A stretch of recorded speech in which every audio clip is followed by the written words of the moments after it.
elevator. The elevator doors slid open on the 23rd floor of Caldwell and Pierce Tower, releasing a soft chime that echoed through the polished marble hallway. The building smelled faintly of coffee, expensive cologne, and freshly cleaned carpet success bottled into a scent. Employees moved in confident strides, badges clipped neatly to tailored jackets, heels clicking with purpose. Aaron Mitchell stepped inside the elevator just before the doors closed again. He wore a dark grey hoodie beneath a simple black coat, jeans clean but worn, shoes practical rather than fashionable. He carried a small backpack slung over one shoulder.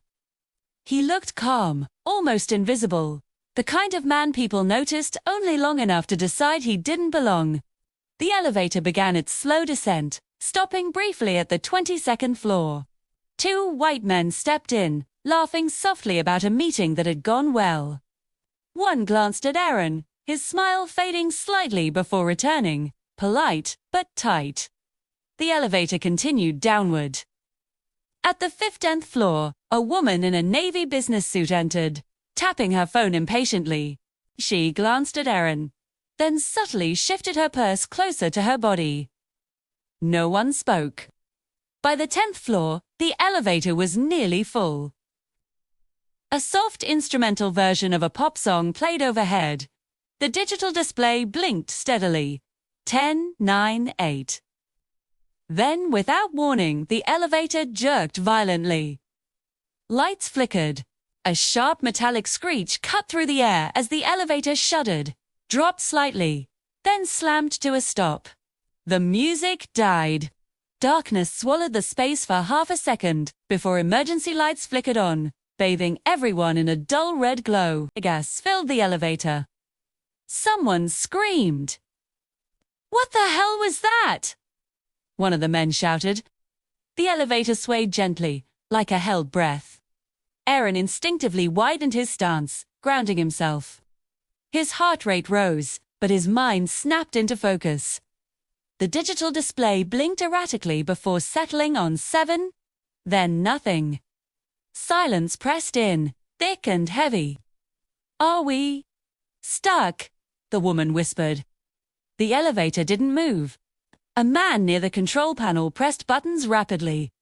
Nothing happened. "Great," someone muttered. "Just great." Panic crept in slowly, then all at once. Another man pulled out his phone. "I don't have service." "I do," someone else said, then frowned. "No, never mind." People began talking over each other, complaints, fear, nervous laughter. Aaron stayed quiet, listening. He looked up at the ceiling panel, then at the control panel, then at the seams along the elevator walls. His eyes followed patterns. Others didn't notice small vibrations, the hum of failing systems, the uneven flicker of the emergency lights. A woman near the back began breathing too fast, hands trembling. I can't do this. I'm claustrophobic." "Calm down," a man said sharply. "Panicking won't help." "That's easy for you to say." Voices rose. Aaron stepped forward slightly. "Everyone, please," he said, his voice steady but firm. "We need to stay calm." Several heads turned toward him. "Ah!" One of the men from earlier frowned. "Who are you?" Aaron hesitated for half a second. "Someone who understands how elevators work." That didn't reassure them. The woman with the purse narrowed her eyes. "Are you supposed to be in this building?" The question landed hard. Aaron felt it. The familiar sting sharp, practiced, exhausting. "Yes," he said calmly. "Well, because this is a secured building," the man added. "Only employees and clients are allowed." Aaron met his gaze. "I'm aware." Another man crossed his arms. "Then why don't you have a badge?" The claustrophobic woman let out a shaky laugh. "Seriously? Now." But the suspicion had already taken root. "Maybe he caused this," someone muttered quietly. Aaron inhaled slowly. "I didn't," he said. "And right now, that doesn't matter." Cheer. It matters if security shows up, the man replied. They're going to ask questions. Aaron resisted the urge to smile bitterly. They always do. The elevator gave another small shudder, followed by a low grinding sound that made everyone freeze. That didn't sound good, the woman whispered. Aaron looked at the panel again. It wasn't. A man pushed past him and picked up the emergency phone. Hello? Hello? We're stuck. A crackling voice responded faintly. Please remain calm. Maintenance has been notified? How long? The man demanded. Unclear at this time, the voice replied before cutting out. The claustrophobic woman slid down against the wall, hugging her knees. I can't breathe. Aaron knelt beside her without hesitation. Look at me, he said gently. Breathe with me. Slow. In and out. She hesitated, then followed his rhythm. The others watched, uncertain. Listen, Aaron said, standing again. This elevator stopped abruptly. That means there may be a mechanical or power failure. If we panic, we make it worse. The man who'd questioned him earlier scoffed. And you know this how? Aaron met his eyes, because I design emergency response systems for buildings like this. Silence. The woman with the purse blinked. You're what? Structural and safety engineer, Aaron said. I'm here today because your company hired my firm to audit this building. The color drained from a few faces. You're lying, the man said quickly. Holiday. Aaron reached into his backpack and pulled out a slim folder. Inside was a contract, neatly labeled with the building's name and date. He held it up. The man stared, then looked away. Another grinding noise echoed above them, louder this time. Aaron's focus sharpened instantly. That's the brake system struggling, he said. If the power doesn't stabilize, the elevator could drop another few feet. Zorn screamed again. We're going to die, a voice whispered. No, Aaron said firmly. We're not. He stepped toward the control panel. But I need everyone to do exactly what I say. The man who'd challenged him hesitated, then nodded. Okay. Aaron instructed everyone to move toward the back wall to redistribute weight. He explained calmly, efficiently, each word chosen to cut through fear. The elevator creaked again, but less violently this time. That's good, Aaron said. That means the load adjustment helped. The claustrophobic woman clutched his sleeve. Please don't leave. I'm not going anywhere, he assured her. Minutes passed. Sweat beaded on foreheads. The air grew warm. Aaron noticed the emergency ventilation slowing. That fan shouldn't be weakening this fast, he murmured. What does that mean? Someone asked. It means the backup power isn't holding, Aaron replied. We need to conserve oxygen.